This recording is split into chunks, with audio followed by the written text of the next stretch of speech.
Bonjour à tous et je vous souhaite la bienvenue d'être là. Donc, je tiens avant tout à souhaiter la bienvenue à M. Nicolas Hulot, envoyé spécial du président de la République française pour la protection de la planète, pour sa présence qui nous honore, et souhaiter également la bienvenue aux invités qui nous font l'honneur d'être parmi nous aujourd'hui. Avant de passer la parole à M. Hulot, qui a un agenda très chargé, et je ne vais pas prendre la parole très longtemps, je tiens à dire quelques mots du parcours aussi riche et extraordinaire de cet homme d'exception, que vous connaissez tous, né à Lille. M. Nicolas Hulot est un journaliste à la notoriété reconnue du grand public. Il est également producteur d'émissions télévisées, dont l'émission Ushuaïa, qui fait rêver beaucoup d'enfants et adultes, diffusée dans 35 pays, mais aussi écrivain et auteur de plusieurs ouvrages, comme Combien de catastrophes avant d'agir, ou encore pour un pacte écologique. Il est en particulier une référence pour ses reportages sur la planète, à travers lesquels il partage avec les téléspectateurs ses aventures dans la nature et dans lesquels il relève certains défis extraordinaires, comme atteindre le pôle Nord géographique, avec le premier aéronef. Grâce à sa carrière de 30 années dédiée à parcourir la planète, M. Hulot est un témoin privilégié de l'état de notre planète. Ces voyages au plus près de la nature ont permis de montrer au public l'ampleur de la dégradation de la planète et de réveiller les consciences. Les images rapportées de ces multiples voyages, d'une réalité frappante, ont fait l'objet de son film « Le syndrome du Titanic » en 2009 et qui a suscité un vif débat. Fort de ce constat sur l'état de notre planète, M. Hulot s'est engagé dès 1990 en créant la fondation Nicolas Hulot pour la nature et l'homme, devenue une ONG environnementale incontournable, dont l'objectif est d'informer le public de l'état écologique de la planète et de convaincre de la nécessité de changer les comportements des citoyens et leur rapport à la nature et à l'environnement. La Fondation a lancé en 2005 le défi pour la Terre, qui remportera l'adhésion de plus de 850 000 personnes. À travers sa fondation et fort de soutien de près de plusieurs millions de personnes, il propose au candidat à l'élection présidentielle française en 2007 un pacte écologique qui a notamment permis de placer l'environnement au cœur de la campagne présidentielle.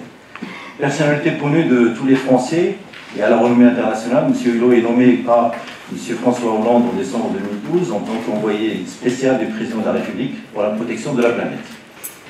Cette mission d'influence consiste en 3 objectifs confiés à M. Hulot par le président de la République française: mobiliser la communauté internationale, promouvoir de par le monde les propositions de la France en matière d'écologie, agir avec les sociétés civiles du Nord comme au Sud pour favoriser les politiques de développement durable. Totalement bénévole et transversale, cette mission auprès de la présidence de la République porte sur l'ensemble des questions relatives au développement durable, au changement climatique, à la biodiversité, à la lutte contre la désertification. Elle vise à décloisonner la réflexion mondiale sur ces sujets, à traiter de la question des conditions et des modalités d'une transition vers un modèle qui soit plus sobre en ressources naturelles et en carbone. Enfin, connaisseur du monde et des enjeux liés à l'environnement, M. Hulot nous fait le grand honneur aujourd'hui de donner une conférence à l'Université internationale de Rabat sur le thème essentiel de la conférence de Paris sur le climat, quel enjeu pour l'avenir de notre planète, qui sera suivi d'un échange avec la salle, qui sera malheureusement bref parce qu'il a un agenda, je disais tout à l'heure, très chargé. À présent, sans tarder, je vais passer la parole à M. Hulot et je vous souhaite encore la bienvenue dans notre jeune université.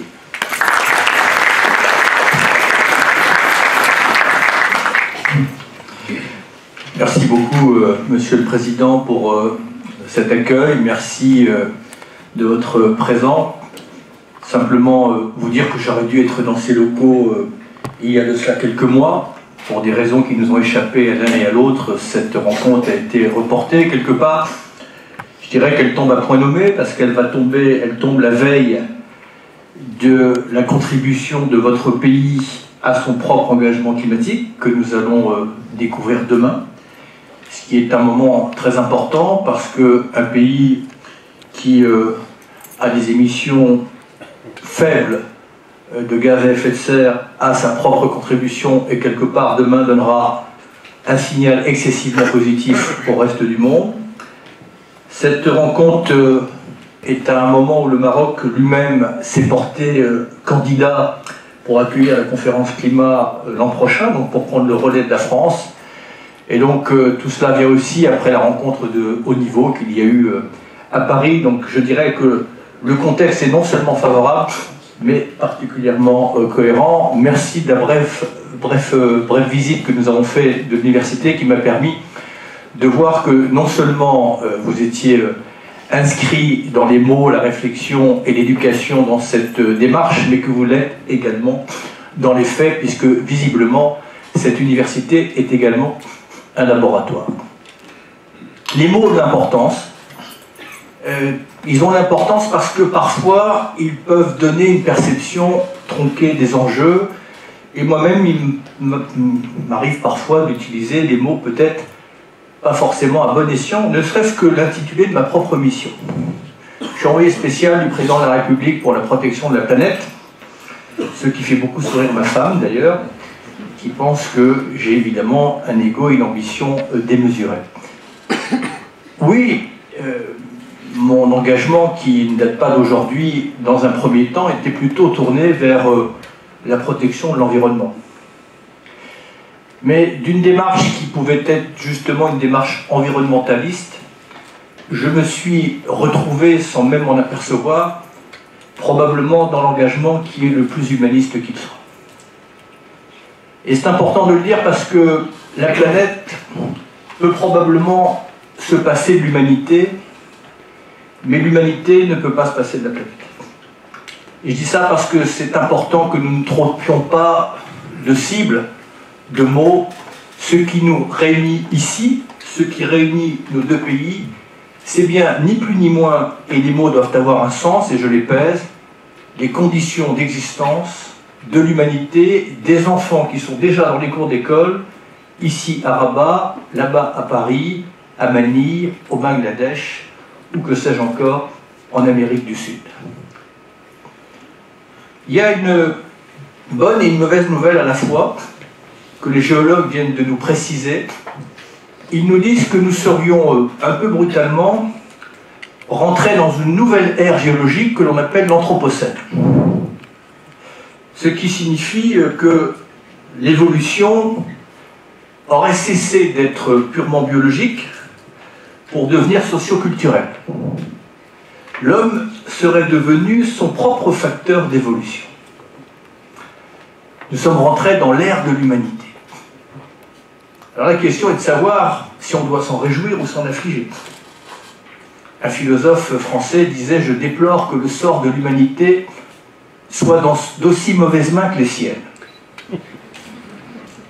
Moi, je ne veux pas me résoudre à cette interprétation, je veux au contraire la combattre. Parce qu'un autre philosophe britannique disait « L'avenir de l'humanité est incertain parce qu'il dépend d'elle. » Et donc, ça veut simplement dire qu'à l'instant où nous parlons, nous avons encore les cartes et les clés en main. Et ça, c'est plutôt la bonne nouvelle, parce que nous n'aurons pas éternellement ces cartes et ces leviers en main. Et dit autrement, la fenêtre d'opportunité entre ce que nous pouvons faire ou ce que nous devrons subir se réduit de jour en jour, tant nous avons ajourné la métamorphose, la mutation, ou la traduction concrète d'une prise de conscience qui a mis du temps à s'établir, mais qui s'éternise, et qui parfois même se donne un effet pervers parce que cette prise de conscience qui se traduit dans l'élocution, dans les discours, dans les propos, peut dissimuler l'inaction ou une forme de résignation. Nous sommes à un moment très particulier de l'histoire de nos sociétés, un moment particulier où notre siècle doit prendre en charge toutes les conséquences positives, mais également les effets non prévus des siècles qui nous ont précédés. Dit autrement, notre intelligence est mise en demeure de prendre en charge les conséquences de son propre succès. Et donc, c'est un moment critique, parce que nous devons combiner deux échelles de temps, j'allais dire presque trois échelles de temps. D'abord, on doit prendre en charge les conséquences des 150 dernières années qui nous ont précédés. Conséquences parfois étonnantes, stupéfiantes. L'homme a changé d'échelle, en tout cas dans certaines régions du monde, dopé notamment par l'utilisation massive et sans limite des énergies fossiles. L'homme a même externalisé son cerveau avec l'arrivée de l'informatique ou des ordinateurs, ce qui fait que sa capacité de production comme sa capacité de consommation a été décuplée. Nous sommes de plus en plus nombreux, nous pesons de plus en plus lourd sur la planète, donc dette écologique, dette démographique. Et nous avons à les prendre en charge au XXIe siècle, tout en essayant, pour les responsables politiques notamment, de répondre aux sollicitations légitimes, exigeantes, compréhensibles de nos concitoyens qui s'expriment avec une immédiateté, une pression, une tension, dans un monde qui va vite, par des canaux d'expression qui concentrent les demandes de satisfaction des intérêts particuliers de chaque catégorie de la société. Donc le présent est dans une densité absolue, empêche parfois d'ailleurs cette mise en perspective, et en même temps, pour la première fois dans l'histoire de nos sociétés, il y a un invité surprise qui n'était pas jusqu'à présent dans nos écrans radars, qui est le futur. Et pour la première fois, selon ce que nous allons décider, nous pouvons sacrifier l'avenir au présent. Et donc il nous faut raisonner avec 3 échelles de temps, et ça rend évidemment, notamment l'action publique, particulièrement délicate ou complexe, parce que je dis souvent que selon que vous chaussez des lunettes pour voir de près, il y a des décisions qui s'imposent. Si vous mettez une paire de lunettes pour voir de loin, ce sont d'autres décisions qui s'imposent. Quand vous mettez les deux sur le bout du nez, vous y voyez flou et vous ne savez plus quelle décision vous devez prendre. Et nous sommes effectivement dans un carrefour de complexité. L'enjeu climatique, on peut le voir sous 2 angles. On peut le voir comme quelque chose de particulièrement effrayant, et l'avenir n'est désespérant que si justement nous laissons le temps décider à notre place. Et cette tentation, on peut y succomber. Ça s'appelle le fatalisme, ça s'appelle la résignation, ça s'appelle la reddition.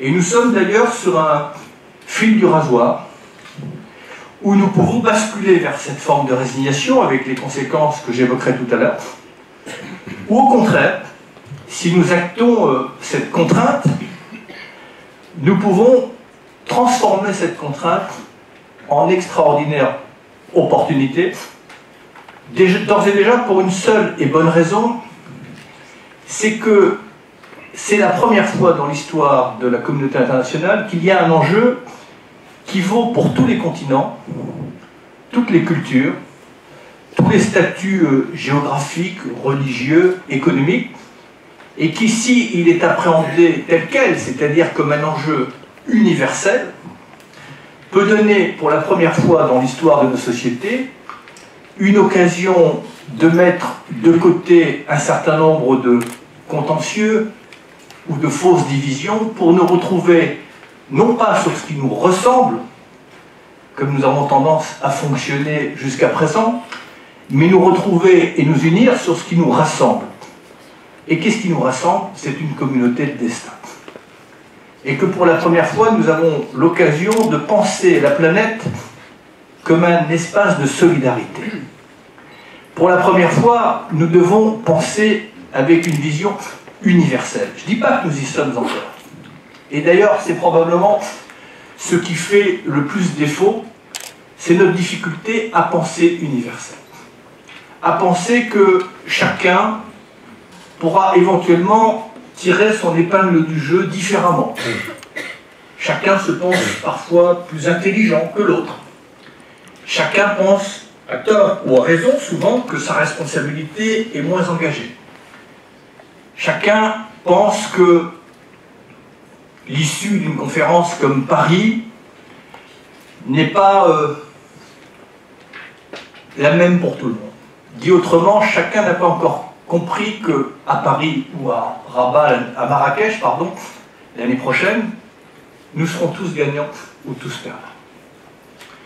Et donc cette communauté de destin, je l'espère, je le souhaite, et c'est la raison pour laquelle je suis tant engagé depuis longtemps, est peut-être une occasion inespérée pour nous voir tels que nous sommes. Je ne veux pas dire pour nier nos responsabilités les uns et les autres. Ça n'est pas une raison pour occulter l'histoire, mais de nous voir comme une seule et même famille. Une famille humaine, qui là est au pied du mur. Parce que nous sommes à un carrefour sublime, où nous allons décider des conditions d'existence de nos propres enfants. Et donc c'est bien à ce niveau qu'il faut placer les enjeux. Il faut bien comprendre que ce qui se trame en ce moment, ça n'est pas un sujet parmi d'autres. Ce n'est pas un sujet optionnel, comme certains continuent de le penser. C'est un sujet qui conditionne tous les enjeux de solidarité auxquels nous sommes profondément attachés, quelles que soient nos cultures, nos histoires, qui conditionne tout ce qui a de l'importance à nos yeux, qui met en cause toutes les valeurs pour lesquelles ceux qui nous ont précédés se sont battus. Et c'est un sujet, je dirais, majeur, qui ne pourra pas simplement se traiter uniquement avec une approche d'expertise technologique, économique, juridique, institutionnelle. Oui, nous aurons besoin, et je pourrais l'évoquer tout à l'heure, d'outils très précis, qui au passage existent déjà.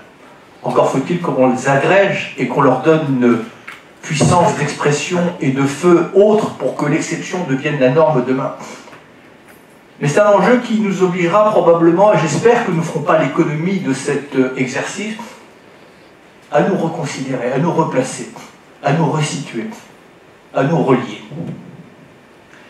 Parce que il ne vous aura pas échappé que, au fil du temps, en tout cas ça vaut pour certaines régions du monde, et notamment la mienne, l'homme s'est désolidarisé, il s'est délié. Probablement un peu aveuglé par l'hypertrophie de la technologie, qui a servi de filtre avec le réel. L'homme pense souvent que son intelligence est conditionnée à sa capacité à se libérer de la nature. Que plus il se libère de la nature, plus il est brillant. Qui est un non-sens, parce que plus il se libère de la nature, plus il devient vulnérable à chaque instant. Et en plus, c'est une erreur, puisque l'homme est la nature. Il est la partie consciente de la nature. Et il a donc un double privilège. Il fait partie de la nature, il fait partie du vivant. Ce qui est un privilège, pourquoi? Parce que contrairement à ce que l'on a pensé dans l'univers, la vie n'est pas la norme, elle est l'exception. Jusqu'à présent, nous n'avons pas trouvé un début de commencement, de traces, d'expression de vie ailleurs que sur notre petite tête d'épingle. Et donc nous faisons partie de cette exception et nous sommes la partie consciente de l'exception. Et on est en droit de se poser qu'avons-nous fait de ce double privilège? Si on considère, et je ne fais pas ici, je ne soutiens pas une thèse plutôt qu'une autre, mais que l'évolution est un mécanisme de compétition, ah oui, on peut être fier de nous. On peut être fier de nous parce qu'on est en situation d'avoir éliminé, ou quasiment éliminé, tout ce qui nous a précédés sur Terre. Enfin, ce n'est pas un indice de civilisation. Et donc c'est important que l'homme se relie. Se relie d'abord au passé. Nous avons hérité d'un patrimoine naturel, d'un patrimoine culturel dont nous ferions bien auquel nous ferions bien de nous relier. Mais l'homme s'est aussi désolidarisé du vivant parce que nous pensons pouvoir détacher notre branche de l'arbre de la création et faire cavalier seul, ce qui est probablement la pire des vanités. Et puis l'homme est en train de se désolidariser du futur, puisque selon notre intelligence, qui s'exprimera, je l'espère, à Paris, collective, nous pouvons nous désolidariser du futur.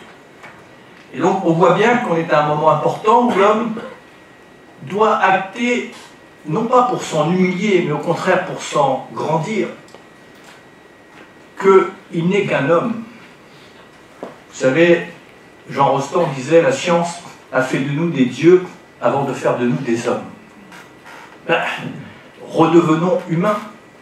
Actons que nous devons ériger nos propres limites non pas pour des raisons forcément morales ou éthiques, mais parce que les lois humaines ne peuvent pas s'extraire des lois de la nature, qui sont là aussi des lois physiques. Nous vivons dans un monde limité. D'ailleurs, quand on me dit comment définissez-vous l'écologie, je dis que c'est la prise en compte de la finitude du monde. Et nous vivons dans un monde fini. Et l'homme doit acter ses limites. D'autant que quand vous regardez un peu le passé, et que vous essayez de trouver le petit dénominateur commun de toutes les grandes civilisations qui, au fil du temps, pour finir, ont achoppé, c'est souvent leur incapacité à acter la finitude de leur propre territoire. Quand je m'adresse aux responsables des îles océaniennes que je rencontre régulièrement pour entendre à juste titre leur inquiétude sur l'avenir de leur territoire, qui seront les premiers condamnés par la montée des eaux, je leur dis, vous savez, vous avez une perception de la finitude de votre territoire puisque vous en voyez les limites. Nous, ce qui nous fait défaut, les terriens, c'est qu'en fait, nous sommes sur une île, mais on ne s'en rend pas compte. On n'est pas entouré d'eau, mais on est entouré d'espace. Et on continue à agir, à penser, à se projeter comme si nous étions dans un monde infini, aux capacités infinies. Et le XXIe siècle doit acter urgemment qu'il y a deux paramètres qui doivent flécher, conditionner, concentrer notre génie, nos économies, nos investissements, la rareté de nos ressources et la vulnérabilité de nos écosystèmes. Ça, ce sont deux paramètres que nous n'avions pas vu venir au siècle précédent. Nous étions concentrés à juste titre sur l'épanouissement du genre humain, sur le social. Mais le social et l'environnemental sont intimement liés. La réduction des inégalités et la protection de la nature ne sont pas des options, ce sont des conditions de notre liberté absolue. Comprenons que l'enjeu climatique, c'est la pierre angulaire de la justice sociale et de la dignité humaine. Je dis souvent dans mon propre pays ou dans les pays qui ont une responsabilité historique dans la situation climatique, attention. Attention parce que les conséquences de la crise climatique risquent de provoquer dans le monde l'ultime injustice. Pourquoi l'ultime injustice? Parce qu'elle frappe prioritairement des hommes, des femmes et des enfants qui n'ont pas profité d'un mode de développement qui parfois, je le dis avec beaucoup de nuances, s'est fait à leur détriment et dont ils subissent les conséquences. Et dans un monde qui est déjà tendu, semé d'incompréhension, de division, attention que les conséquences du changement climatique ne soient pas l'ultime étincelle qui achève de creuser ces fossés. Et donc c'est un moment important, c'est un moment de vérité. Paris doit être un moment de vérité. J'espère que ça sera un moment de vérité et que vous serez un moment de mise en action des engagements qui ont été faits à Paris. Ça serait le scénario magnifique. Un moment de vérité, c'est qu'il faut cesser, contrairement à ce que je suis en train de faire, de parler. Il faut agir. Il faut que les mots aient un sens. Si nous sommes effectivement à un carrefour aussi important, si maintenant que j'entends des responsables politiques de haut niveau reprendre des mots que certains s'égosillaient à tenter de faire admettre depuis des décennies, puisque l'on parle de l'avenir de l'humanité, il faut que les mots aient un sens. Si c'est vraiment l'avenir de l'humanité qui est en train de se déterminer, on peut peut-être se mettre en situation de casser les codes, se mettre en situation, pardon, de guerre contre le climat, ou de guerre contre notre propre folie, de guerre contre la réduction des inégalités, parce que l'enjeu climatique ajoute de l'inégalité à l'inégalité, de la souffrance à la souffrance, de l'injustice à l'injustice. Quand j'étais avec notre président, il y a de cela quelques semaines, aux Philippines, à mon initiative, pourquoi j'ai souhaité que nous allions aux Philippines dans le premier déplacement présidentiel du pays qui va accueillir la conférence climat?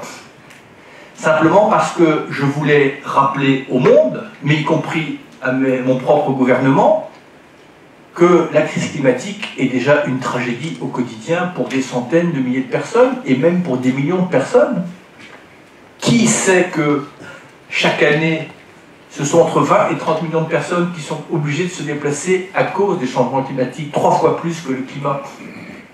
Qui a pu voir les visages des hommes et des femmes et des enfants que j'ai vus à Guyane, aux Philippines, qui se sont pris, entre autres, plusieurs typhons avec des vents à plus de 300 km/h et des vagues de 8 mètres de hauteur qui sont rentrées à l'intérieur des terres sur une distance de 2 km.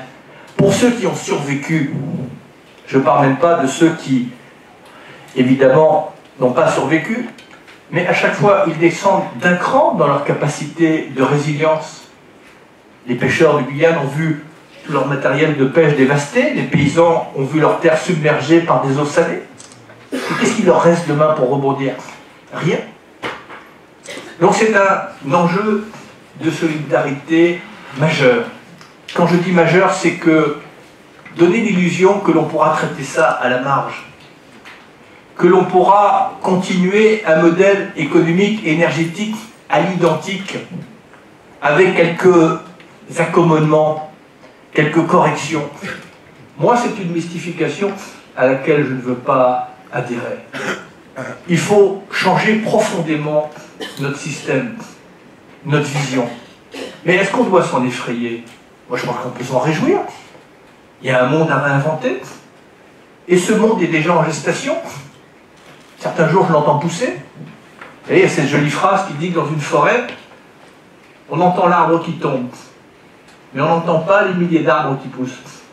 Ils sont en train de pousser ici au Maroc, chez nous dans les territoires, aux États-Unis, en Chine, mais il faut libérer de l'espace à cette innovation.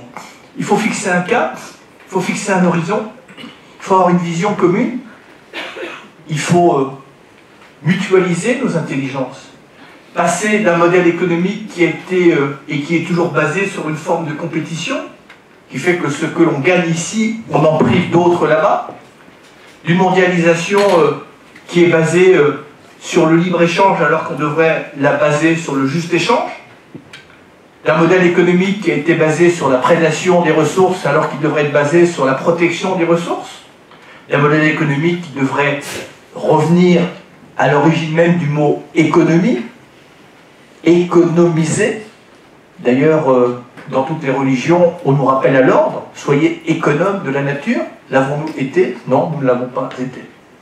C'est tout ça qui va se jouer dans les temps qui viennent, cet enjeu sublime. On peut réenchanter le monde, mais il faut changer de regard, changer nous-mêmes.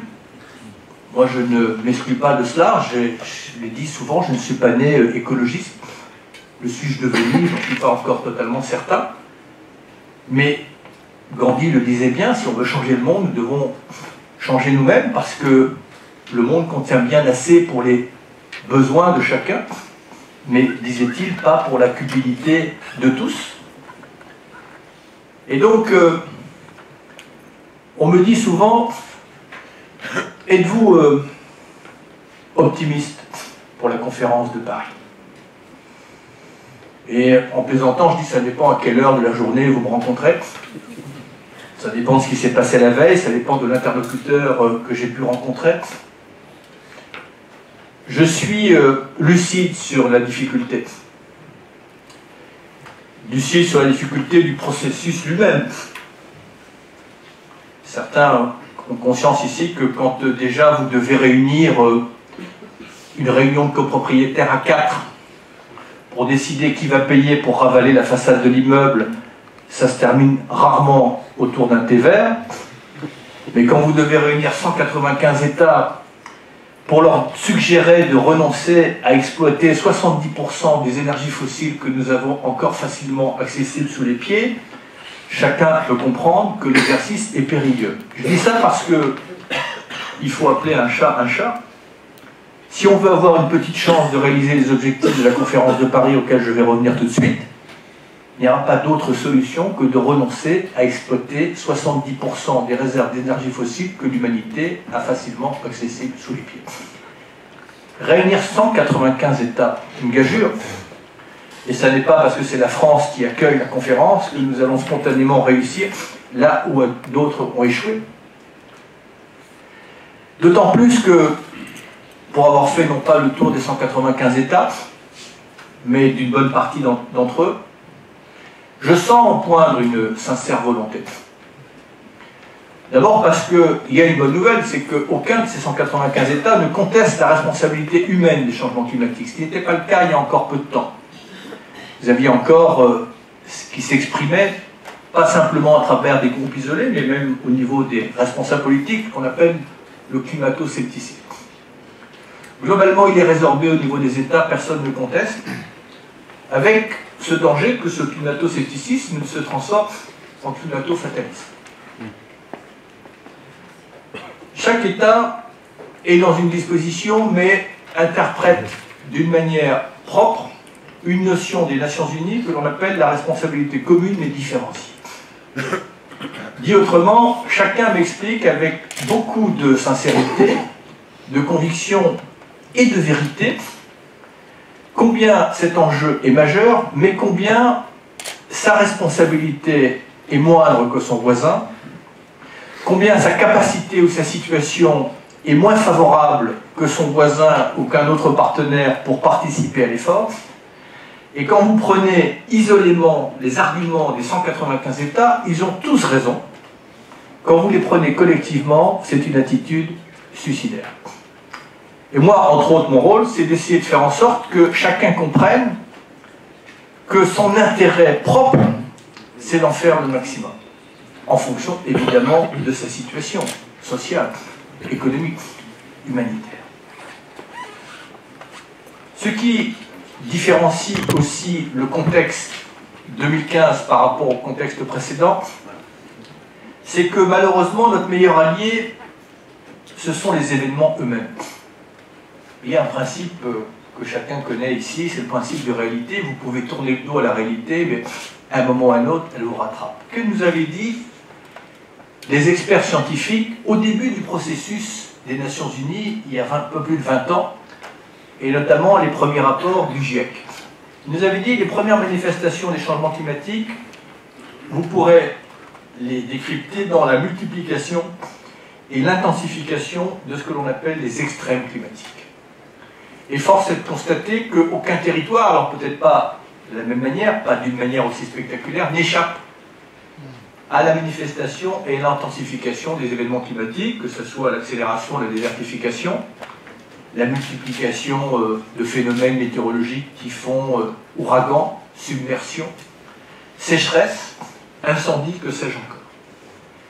Donc cette réalité frappe, mais coûte. Je cite souvent l'exemple des États-Unis. En 1980, le coût des catastrophes naturelles était de 2 ou 3 milliards de dollars. Dans ce pays, pourtant pas forcément démuni. En 2000, on était passé à 14 milliards de dollars, et en 2012, rien que pour l'ouragan Sandy, on est à 200 milliards de dollars, et pour la sécheresse dans le New Jersey, vous pouvez rajouter 200 milliards. Donc pour ceux qui éventuellement raisonnent d'abord par le critère économique, on sait aujourd'hui que le changement climatique ou la pollution atmosphérique pèse pour beaucoup dans le PIB mondial. Mais surtout, chacun a intégré, et notamment pour revenir aussi aux États-Unis, que l'enjeu climatique, c'est un enjeu géopolitique de stabilité ou d'instabilité selon que l'on laisse les événements se dérouler ou nous échapper. Quel est l'objectif de Paris? Et je souhaite le rappeler ici, au-delà de la dimension que j'ai essayé de vous transmettre ici. C'est un objectif qui a été fixé non pas par la France, non pas simplement par les Nations Unies, mais il est bon de le rappeler, par les 195 États qui vont venir à Paris, qui se sont fixés cet objectif dans des conférences précédentes, et notamment dans la conférence de Durban.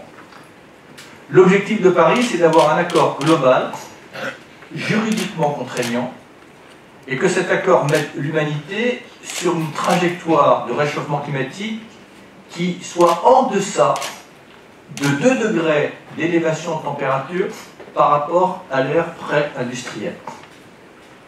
Et c'est très important de s'attarder quelques secondes sur cet objectif pour comprendre la réalité et la rationalité. Ce que nous disent tous les modèles scientifiques et qui est confirmé par des institutions autres que le GIEC, le FMI, la Banque mondiale et bien d'autres organismes scientifique ou non scientifique. C'est que si on laisse la température du globe s'élever au-delà de 2 degrés en cours de siècle, quoi que nous fassions après, quelle que soit notre détermination, notre puissance de feu, notre économie, notre science, notre technologie, nous serons en incapacité d'enrayer le réchauffement climatique. Donc, dit autrement, pour la première fois, nous rentrons dans un phénomène irréversible, aux conséquences qui le seront tout autant. Comprenons bien que l'enjeu climatique est un facteur multi-aggravant. Il accélère l'érosion de la biodiversité qui, croyez-moi, n'en avait pas besoin. Il accélère la pression sur le stress hydrique qui, vous êtes bien placé au Maroc, n'en avait pas besoin. Il accélère la baisse des rendements agricoles qui, vous êtes bien placé également ici, mais chez nous aussi, n'en avait pas besoin. Il ouvre des zones d'expansion sur des épidémies ou sur des épizooties qui n'en avaient pas besoin également. Et je pourrais multiplier les effets à foison. Mais c'est surtout, en voie de conséquence, un facteur supplémentaire de tension et de conflit dans un monde qui, au passage non plus, n'en avait pas besoin parce que nous avons une certaine propension à nous affronter parfois pour des choses essentielles, mais reconnaissons aussi que l'humanité est forte en termes d'imagination pour se dresser les uns contre les autres pour des choses qui ne me semblent pas forcément appartenir au domaine vital. Mais regardons simplement sur 3 événements que nous avons suivis ces dernières années. Qu'est-ce qui s'est passé au Darfour? C'est bien à l'origine du conflit du Darfour un basculement climatique dans cette région sahélienne qui a contraint des éleveurs de chameaux nomades à quitter une région parce que tout d'un coup, le peu de pâturage qu'ils avaient pour leurs bêtes n'était plus suffisant et à rentrer en compétition avec des pasteurs, eux, sédentaires. C'est bien ce facteur-là qui a mis le feu aux poudres. Qu'est-ce qui s'est passé également en Syrie, pour parler d'un autre conflit?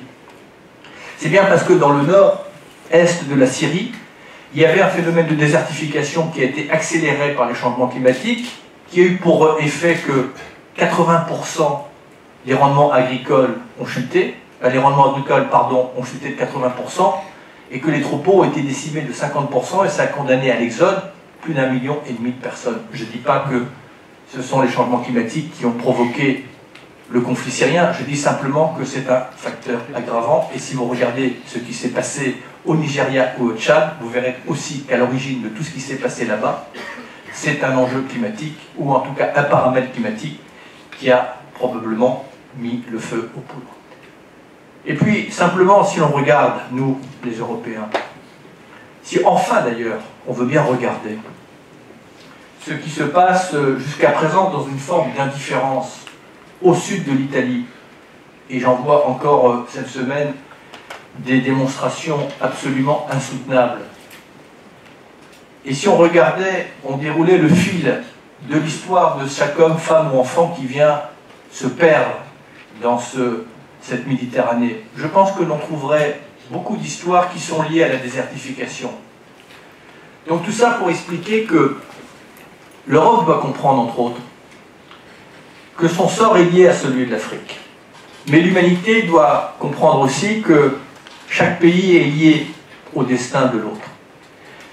Et c'est donc cette occasion que nous devons saisir pour nous rassembler, pour nous retrouver, pour unir nos économies, pour unir nos technologies, pour unir notre intelligence, pour partager une vision. Mais surtout peut-être pour réussir quelque chose que nous n'avons peut-être pas encore réussi, contrairement à ce que nous pensions, pour redonner du sens au progrès. Parce qu'en réalité, je pense que la crise la plus profonde que nous traversons, c'est une crise de sens. Alors vous allez me dire, comment on va la traiter à Paris, cette crise de sens? Je ne suis pas sûr qu'il y ait des instruments pour la traiter. Enfin, les hommes politiques peuvent fixer une trajectoire, un horizon. Mais au-delà de cette crise de sens, il va falloir quand même que, à Paris, au-delà des intentions, au-delà des objectifs qui, je l'espère, seront actés, on se fixe un certain nombre d'instruments qui vont nous permettre très concrètement, très efficacement, de rentrer et de faire face à l'enjeu climatique. Et très rapidement, pour être maintenant un peu plus concret, je voudrais essayer de noncer quelques-uns des instruments qui, de mon point de vue, me semblent incontournables et sans lesquels tout objectif pourra être mis en doute dans notre capacité à les réaliser. La première chose, c'est que la première obligation que la conférence de Paris doit réaliser, et il serait mieux que cette obligation soit réalisée en amont de la conférence de Paris, c'est de faire la démonstration aux pays les plus vulnérables de la capacité des États les plus émetteurs à les aider à s'adapter. L'adaptation est au cœur du succès de la conférence de Paris. Et si l'on veut pouvoir aider les pays les plus vulnérables qui, quoi qu'il arrive, sont déjà impactés par les changements climatiques, ça n'est pas simplement en énonçant des sommes aussi fortes soient-elles, c'est en expliquant avec quel type d'instruments financiers nous allons honorer ces promesses. Et donc le sujet des financements innovants, pour moi, est un sujet essentiel. Et le message que je passe en général aux responsables que je rencontre, c'est que si nous restons dans l'orthodoxie financière, nous n'arriverons pas à honorer ces engagements. La deuxième chose, c'est que peut-être que nous serons dans les intentions sur la trajectoire en dessous des 2 degrés, qui signifiera que nous allons tendre vers une neutralité carbone, qui va obliger certains États à diviser par 2, par 4 leurs émissions de gaz à effet de serre, qui va simplement obliger l'humanité à rentrer dans une trajectoire d'économie décarbonée. Parce que, considérons bien les choses telles qu'elles sont, l'ennemi du climat, ce sont les énergies fossiles, qu'elles soient conventionnelles ou non conventionnelles. Donc, le premier objectif qu'on doit se fixer, c'est de sortir progressivement, mais radicalement, des énergies fossiles. Et donc de sortir d'une schizophrénie que nous entretenons en permanence, et donc d'une forme de mystification, de cesser d'allouer chaque année au niveau international des centaines, voire, selon le FMI la semaine dernière, des milliers de milliards de dollars que nous accordons en permanence en subventions, en exonération, en défiscalisation aux énergies fossiles. Et donc, si l'humanité ne se met pas dans une situation progressivement de réduire ses subventions et de les basculer à un modèle économique bas carbone, tous les engagements que nous prendrons resteront vains. L'autre outil auquel les États devront s'engager, c'est de donner enfin collectivement, et en tout cas pour les pays les plus émetteurs, et je pense principalement à 15 pays qui représentent 70% des émissions de gaz à effet de serre et qui se retrouveront en Turquie 15 jours avant la conférence de Paris lors du G20, et qui, si ces 15 pays s'engageaient collectivement à donner enfin un prix au carbone, parce que comment voulez-vous rentrer dans un investissement massif sur une économie bas carbone tant que vous ne donnez pas un avantage compétitif aux investissements bas carbone? Et si j'insiste sur ces outils-là qui ne sont pas forcément les plus agréables à énoncer, c'est qu'aucun économiste qui digne de ce nom et qui se soit penché sur la réalité du changement climatique ne vous dira autre chose que la pierre de Rosette pour rentrer dans la transition énergétique et le modèle économique et énergétique bas carbone, c'est le prix du carbone. C'est à ces conditions, et à ces conditions uniquement, que nous pourrons nous mettre dans une situation de réaliser nos objectifs climatiques. Voilà la vérité qui doit être abordée en amont de la conférence de Paris. Évidemment, les États les plus émetteurs doivent assumer, non pas pour s'en culpabiliser, mais pour s'en responsabiliser, leur responsabilité historique, ce qui ne doit pas exonérer les autres États, comme le Maroc va le faire demain, de leur propre contribution. Mais au risque de me répéter, Paris est un moment déterminant où on peut réenchanter le monde en partageant cette vision, en érigeant, transformant un moment d'intelligence collective à un moment d'ambition collective. Ça peut être aussi un moment de désenchantement. Ça peut être aussi un moment où on commence à changer de paradigme. Et on peut aussi faire un rêve. Et je voudrais terminer par cela. Pour répondre aux enjeux climatiques, il va y avoir besoin d'instruments institutionnels. J'espère d'ailleurs que nous adapterons nos institutions aux enjeux climatiques, aux enjeux universels. Moi, je plaide depuis longtemps pour qu'on adosse à côté de l'Organisation mondiale du commerce une organisation mondiale de l'environnement qui prenne en charge la gestion des biens communs. Il paraît insensé que nous n'ayons pas cette institution. Nous aurons besoin effectivement d'outils normatifs comme le prix du carbone. Nous aurons besoin de développer massivement l'efficacité énergétique, de nouveaux modes de production agricole, de réhabiliter les écosystèmes, de réhabiliter des terres, de reforester, pour restituer et réhabiliter tous les services gratuits que la nature nous rendait jusque-là. Mais on aura besoin, et le Maroc s'y est déjà engagé, de développer massivement les énergies renouvelables. Et je voudrais dire juste un petit mot sur les énergies renouvelables, et je terminerai là-dessus. Pendant longtemps, et encore aujourd'hui, on a douté de la capacité des énergies renouvelables à répondre aux besoins énergétiques de la planète. En plus, pendant longtemps, très sincèrement, on y a été à tâtons. Qu'avions-nous besoin d'investir dans ces moulins à vent, dans ces panneaux solaires un peu archaïques, alors qu'on avait abondance d'énergie fossile, et puis éventuellement d'autres technologies plus controversées, mais enfin qui paraissaient prometteuses, notamment comme l'énergie nucléaire. Maintenant que chacun a compris quand même que les énergies renouvelables peuvent peut-être faire partie de la solution, le génie humain, qui a cette spécificité, quand il a bien intégré la contrainte n'est pas l'ennemi de la créativité, elle en est la condition. Nous avons été très longtemps à la préhistoire des énergies renouvelables. Et moi, je veux simplement témoigner ici pour l'avoir vu dans toutes les régions du monde.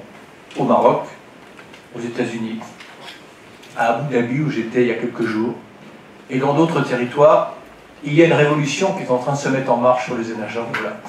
Et on va avoir, et on a déjà eu des sauts technologiques absolument incroyables. Et l'humanité sera en capacité de répondre à ces besoins de production électrique et probablement à terme de production énergétique, principalement, voire exclusivement à partir des énergies renouvelables. Et si je dis ça, c'est parce que je voudrais qu'on imagine la double conséquence si effectivement nous arrivons un jour notamment à capter ne serait-ce qu'un 8/1000 de l'énergie solaire qui nous tombe tous les jours dessus alors que nous n'en avons besoin que d'un 8/1000, associé à l'énergie du vent, à l'énergie des océans qui a été particulièrement peu exploitée jusqu'ici et qui est un gisement absolument incroyable, la géothermie, l'hydraulique et la biomasse. Tout cela combiné avec des réseaux intelligents, avec la gestion informatique, plus l'efficacité énergétique, à quoi peut ressembler le modèle énergétique de demain? Chaque pays, à commencer par le vôtre, et je l'espère par le mien, va être en capacité de produire sa propre énergie à l'intérieur de ses frontières, à partir de sources d'énergie qui à terme sont des énergies gratuites. Le vent est gratuit, le soleil est gratuit, la houle est gratuite, la puissance de l'eau est gratuite, la géothermie est gratuite. Imaginez que chaque État ait acquis son autonomie énergétique à partir en plus de sources d'énergie propres, donc qui vont permettre de rétablir les grands équilibres climatiques. Est-ce que vous voyez les conséquences géopolitiques de ce schéma-là, qui va nous être rendu indispensable et incontournable à cause de la pression climatique? Dit autrement, est-ce qu'il ne vous a pas échappé à vous, les observateurs, à quoi étaient liés directement ou indirectement la plupart des conflits auxquels nous avons assisté depuis la Deuxième Guerre mondiale? Eh bien, si chaque pays, faible ou puissant, entre guillemets, peut être son propre producteur d'énergie, et c'est vers ça qu'il faut tendre, et c'est vers ça que notre coopération, que notre aide doit participer, à être son propre producteur d'énergie, vous rétablissez l'équité du monde. Il n'y a plus de grands ou de petits États. Il n'y a plus que des nations qui vont pouvoir se regarder droit dans les yeux. Et c'est autant de facteurs d'instabilité, de conflits, de tensions que vous allez soustraire. Et c'est bien pour ça que, pour revenir à mon introduction et donc pour conclure, l'enjeu climatique, c'est une menace autant qu'une opportunité, et c'est à nous de décider ce que nous allons en faire.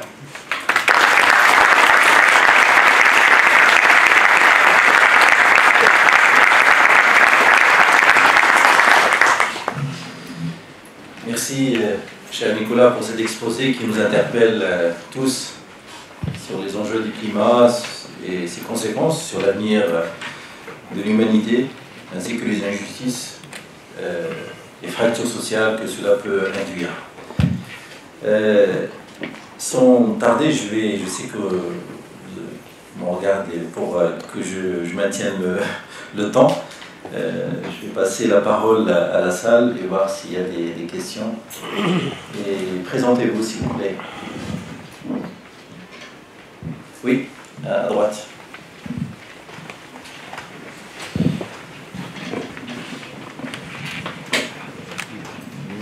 Nicolas, je vous remercie pour je vous félicite pour votre exposé. Et avant de poser ma question, je voudrais vous annoncer une bonne nouvelle à vous et à toute l'assistance, parce qu'à la suite de notre rencontre d'avant-hier à l'ambassade, ce week-end, nous avons constitué l'Alliance nationale des associations pour le changement climatique, qui est ouverte à tout le monde.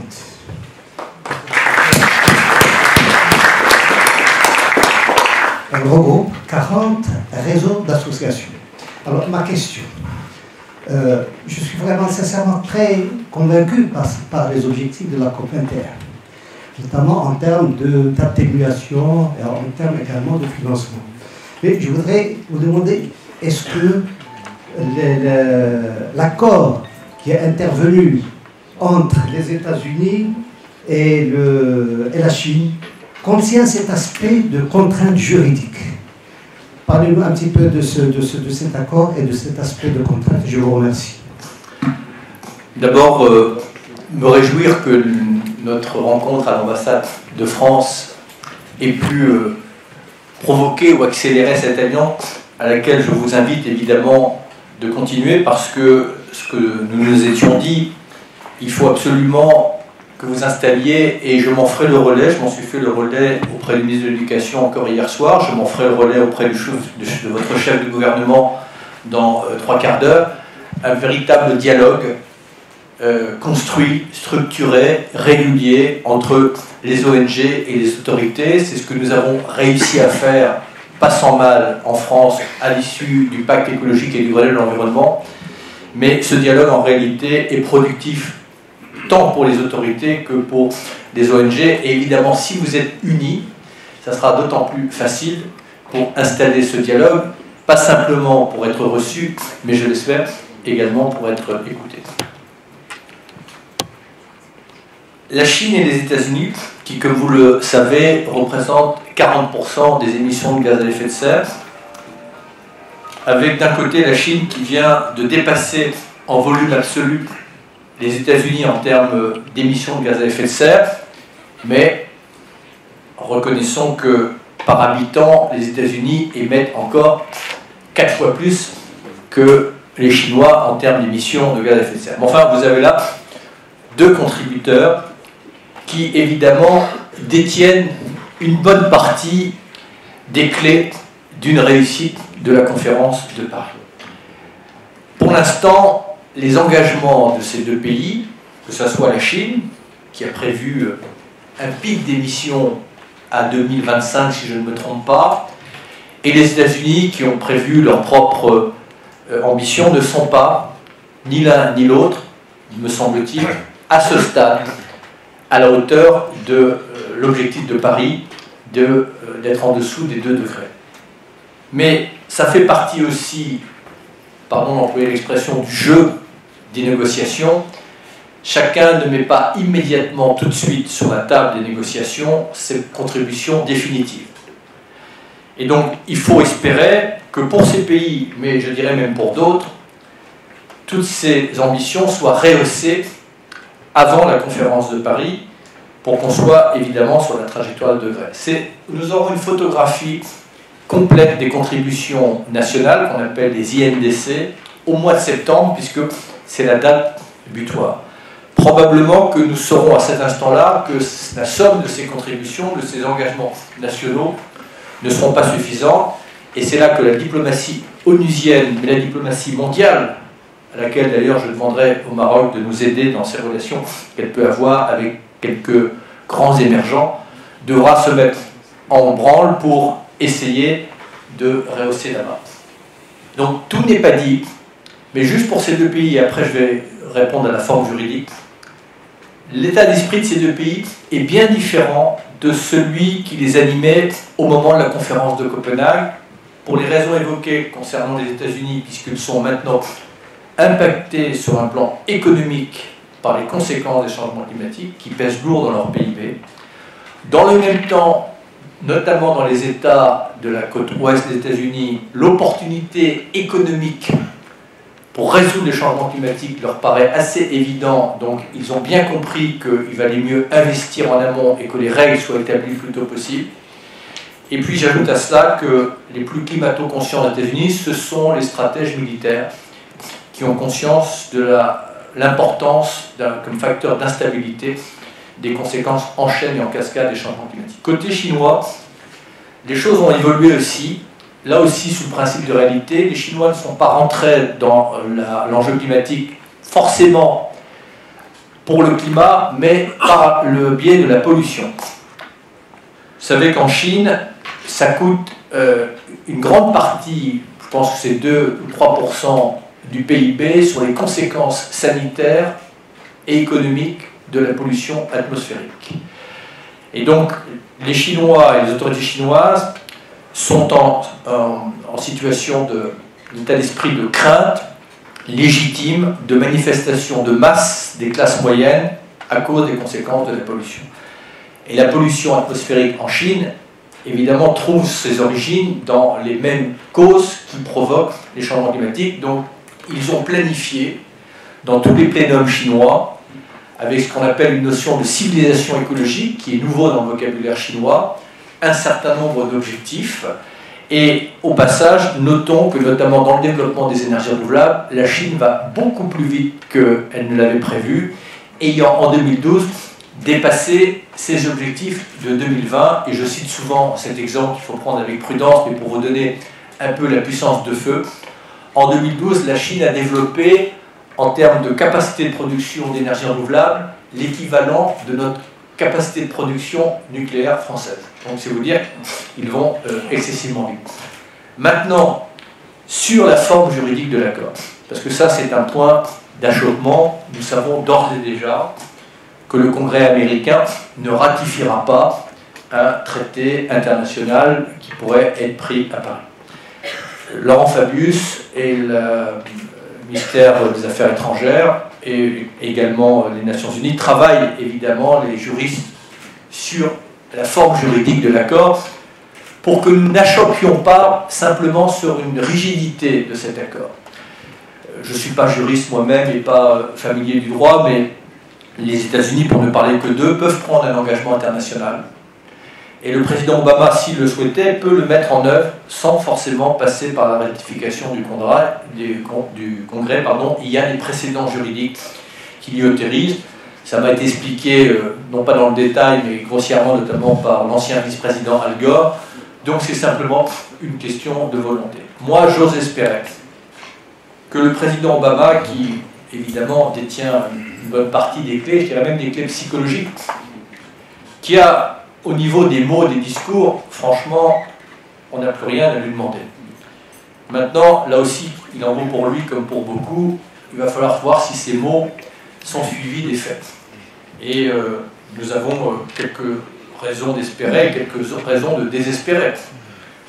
De désespérer tant que la perspective de l'utilisation, de l'exploitation de ressources d'énergie fossiles dans les zones arctiques libérées par les changements climatiques reste ouverte. Ça ne me paraît pas forcément un très bon signal. le président Obama n'a toujours pas tranché sur le fameux pipeline Keystone qui doit amener du gaz du Canada aux États-Unis. Donc, on verra dans les mois qui viennent. J'ose espérer que le président Obama rentrera dans l'histoire parce qu'il se sera opposé à une forme de fatalité, mais les choses ne sont pas faites. Donc voilà, nous attendons beaucoup de ces pays. Nous savons qu'ils discutent d'une manière bilatérale. La France, notamment avec la Chine, et le président français ira à Pékin au mois d'octobre prochain. Et je sais que l'ordre du jour de ce déplacement sera prioritairement consacré au climat. Merci. On a une question au fond, à gauche. Je vous présenterai. Bonjour, merci pour cette conférence. Rim Jida, étudiante à l'École nationale d'architecture. Et je vais commencer par une phrase très importante qui a fait partie de votre discours. Nous avons les clés en main. Sauf que nous ne sommes pas une masse. Et même la conscience collective ne veut pas dire la décision collective. La décision dépend toujours de la force du pays, même si vous avez précisé que vous avez évité de cette notion de pays fort, pays faible, et c'est compréhensible, mais c'est le cas. La décision dépend toujours de la force de ce pays. Et vous avez bien posé le doigt sur l'essence du problème quand vous avez parlé de l'autonomie énergétique. Alors pourquoi un pays fort, par son accès à l'énergie, par sa puissance économique et par son accès illimité à ces énergies, pourrait laisser l'occasion à d'autres pays d'avoir une autonomie énergétique et d'accéder à des énergies plus gratuites. Et alors, c'est une décision politique très, très, très dangereuse. Ma question est comment vous pouvez avoir un discours qui peut convaincre ce type de pays, ces pays, à prendre une telle décision et à sacrifier leur avantage par rapport aux autres pays.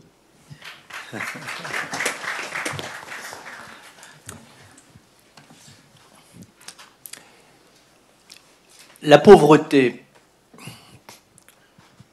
l'inégalité et l'accès à l'énergie est un instrument ou de sortie de pauvreté ou d'égalité, ou au contraire, le non-accès à l'énergie ou la dépendance à l'énergie est un point d'inégalité et un point de renforcement de la pauvreté. La pauvreté et l'inégalité, où qu'elle soit, menacent la liberté et la prospérité de tous sur la planète. Chacun doit le comprendre. L'idée que dans un monde d'hier, chacun pouvait penser son destin séparément des autres est une idée révolue. Nous sommes dans un monde qui est connecté. On l'a voulu. Nous sommes reliés par Internet, par la télévision, par la mobilité. Nous sommes reliés dans notre destin. Et donc, dit autrement, l'Europe, les États-Unis, l'Occident doit cesser, et je pense qu'ils commencent à le comprendre, d'imaginer qu'ils peuvent se développer sans se soucier de savoir ce qui va se passer dans les pays du Sud. Donc, la démonstration est en train de se faire, et en tout cas moi je le suis convaincu depuis longtemps, que notre destin et le vôtre sont intimement liés. Donc, si on ne vous donne pas, on ne vous aide pas sous une forme ou sous une autre, financement, transfert de technologie, possibilité de vous épanouir, de vous développer, notamment par l'accès à l'énergie, avec évidemment, et ça vaut aussi dans les modes de production agricole, cette notion et cet impératif d'autonomie. Ce dont les pays du Sud ont besoin, ce n'est pas d'être dépendants en matière agricole de grands semenciers. Ce dont les pays du Sud ont besoin, ce n'est pas d'être dépendants de technologies particulièrement compliquées ou d'être endettés jusqu'à la fin des jours pour s'équiper des technologies propres. Ils ont besoin, évidemment, qu'on leur donne des instruments financiers facilement accessibles. Et donc, on revient d'ailleurs à cette obligation d'ériger des instruments de financement qui rendent l'accès à cette technologie à la portée de tous les États, quelle que soit leur situation économique.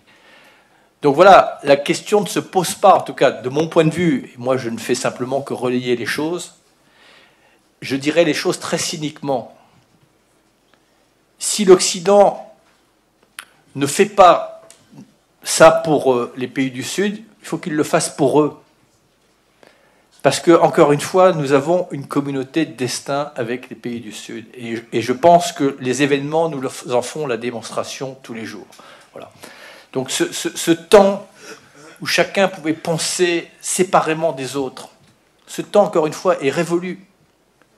Voilà.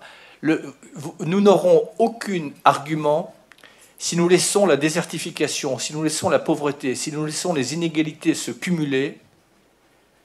Aucun argument moraux, éthique et j'allais dire même juridique pour enrayer une exode qui sera légitime. Voilà. Donc, ma réponse, elle est très simple. Nous n'avons pas d'autre choix que de permettre aux pays les plus vulnérables d'accéder notamment facilement et aisément à ces technologies ou à ces modes de production agricole. Une dernière question me dit. Alors bonjour, Slami Sofia, étudiante en master droit des affaires et fiscalité. Alors ma question elle est toute simple. Pensez-vous qu'il y a un avant et un après Rio 92 ? Pensez-vous que la notion de développement durable a bien été intégrée dans la politique interne des pays qui étaient présents à Rio 92 ? On prendra la dernière question au fond après. Oui, il y a un avant et un après. Il y a un avant et un après dans la prise de conscience de la fragilité de nos écosystèmes, du phénomène lui-même des changements climatiques. Pour autant, on n'a pas encore, comme on dit, switché. Vous savez, Bossuet disait « Nous sommes d'étranges créatures qui nous affligeons des effets, mais qui continuons à adorer les causes. » Donc on est un peu à ce stade où on s'effraie des changements climatiques, mais on n'est pas encore forcément en situation de remise en cause du modèle qui nous a menés dans cette situation-là. On n'est pas encore en situation de se dire il faut qu'on érige un nouveau modèle économique, un nouveau modèle énergétique. Quand je disais tout à l'heure qu'il va falloir renoncer à 70% des énergies fossiles, je dis on, c'est la communauté internationale. Je ne suis pas certain que tout le monde ait bien intégré cette condition. Voilà. Certains pensent qu'on peut continuer comme avant en se fixant quelques objectifs. Donc on n'est pas encore au temps de la cohérence. Mais c'est normal. C'est une révolution culturelle, une révolution économique. Donc ça prend du temps par définition. Mais Victor Hugo disait « Le progrès, c'est la révolution faite à l'amiable ». Mais il faut profiter du temps, on peut encore la faire à l'amiable, cette révolution. Et ce temps nous est compté. Le mot développement durable peut être une forme d'oxymore aussi. Parce que développer, c'est se développer, sauf que dans un monde fini, à un moment ou à un autre, comme disent les mathématiciens, vous passez par un optimum et après c'est le déclin. Donc qu'est-ce qu'on met derrière le mot développement durable? Qu'est-ce qu'on met derrière le mot croissance verte? Très important. Vous savez, vous avez un économiste américain qui s'appelle Tim Jackson. Je vous invite à lire son livre qui s'appelle Prospérité sans croissance. Mais c'est à ça aussi qu'on est condamné. C'est comment prospérer sans croître? Comment développer de l'économie sans épuiser nos ressources naturelles ou nos matières premières sur lesquelles s'est constitué historiquement le modèle économique dominant? La notion de rareté dont je vous parlais tout à l'heure, pour l'instant, on ne l'a pas actée. On continue à penser que nous sommes dans l'abondance. Mais si nous entêtons les pays du Nord et amplifiés par les pays émergents et les pays en voie de développement de manière totalement légitime sur un modèle économique qui épuise les stocks, mais nous allons sortir de ce siècle avec 90% des matières premières, pas simplement des ressources naturelles, qui seront épuisées. Donc tout ça pour répondre, je ne veux pas être trop long à votre question, la conscience progresse, mais on n'est pas encore dans la cohérence. Voilà. On n'est pas encore dans la cohérence, on ne remet pas en cause certains investissements. Et j'en veux pour preuve, si demain, les 15 pays les plus émetteurs s'engageaient progressivement à basculer leurs subventions aux énergies fossiles, là on rentrerait dans le temps de la cohérence. On peut peut-être prendre la dernière question au fond, parce que j'avais vu que... Bonjour, je m'appelle Mohamed Manaf Lassili et je suis en école d'ingénieur en énergie renouvelable au sein de l'UIR. Donc, d'abord, je tiens à vous souhaiter la bienvenue au sein de notre université. Merci. Et ma question sera, vu que je suis dans le domaine, enfin, un peu, quelles sont, d'après vous, les démarches à suivre pour conditionner l'exploitation des énergies fossiles et encourager l'exploitation des énergies renouvelables? Merci. C'est un petit peu ce que je disais tout à l'heure. C'est très difficile d'orienter les investissements qui représentent des milliers de milliards de dollars chaque année vers l'énergie non fossile, alors qu'on donne tant d'avantages à l'énergie fossile. C'est très difficile pour des investisseurs, alors que vous avez un jour un baril de pétrole qui est au-dessus de 100 dollars et le lendemain un baril de pétrole qui est en dessous de 50 dollars, de se décider à sortir des énergies fossiles. Donc en économie, chacun vous expliquera qu'il faut fixer une trajectoire, une orientation, avoir une horizon bien dégagée. C'est pour ça que si vous fixez un prix au carbone, et le premier prix Nobel d'économie qui a pensé, c'était Joseph Stiglitz, mais depuis, beaucoup d'économistes, y compris M. Tirole, notre propre prix Nobel, y a pensé, il faut fixer un prix au carbone qui soit un prix évolutif, qui donne aux investisseurs un signal très clair: le prix des énergies fossiles ne cessera jamais d'augmenter et ne reviendra jamais en arrière. À partir de là, vous allez basculer les investissements. Et à partir de là, vous allez rendre compétitive. Vous l'avez fait d'ailleurs au Maroc. Vous avez mis fin à des subventions qui étaient accordées à certains carburants. Qu'est-ce que ça a eu comme effet? Ça a eu comme effet que ça a dopé justement, notamment, le développement des énergies renouvelables. Et donc, si nous avions mis ne serait-ce qu'une petite partie de tout ce que nous avons accordé aux énergies fossiles sur les énergies renouvelables, croyez-moi, déjà le coût des énergies renouvelables sans ces subventions, il faut bien le garder à l'esprit, notamment le solaire, en l'espace de 10 ans, le coût de l'énergie solaire a été divisé par 2 à l'échelle du monde. En même temps que l'efficacité énergétique de ces énergies entre l'énergie captée et l'énergie restituée n'a cessé d'augmenter. Si vous basculez cet argent progressivement sur la transition énergétique, mais on peut aller excessivement vite. Voilà. Mais alors évidemment, c'est facile à dire ici, dans cette université, à Rabat, parce que je n'ai pas en face de moi le ministre du pétrole de l'Arabie Saoudite. Évidemment, c'est plus compliqué de le convaincre de s'engager dans cela. C'est plus compliqué pour un pays comme le Canada qui a vu son économie dopée par l'utilisation massive des énergies fossiles non conventionnelles. Mais vous savez, chacun peut comprendre que la question ne se pose pas de savoir si on va passer dans une économie bas carbone ou même décarbonée. La seule question, c'est quand et à quel rythme. Donc l'intelligence nous oblige à anticiper là-dessus. Ceux qui investiront, comme le Maroc commence à le faire, les premiers, eh bien, seront prêts au moment où ce marché va s'ouvrir.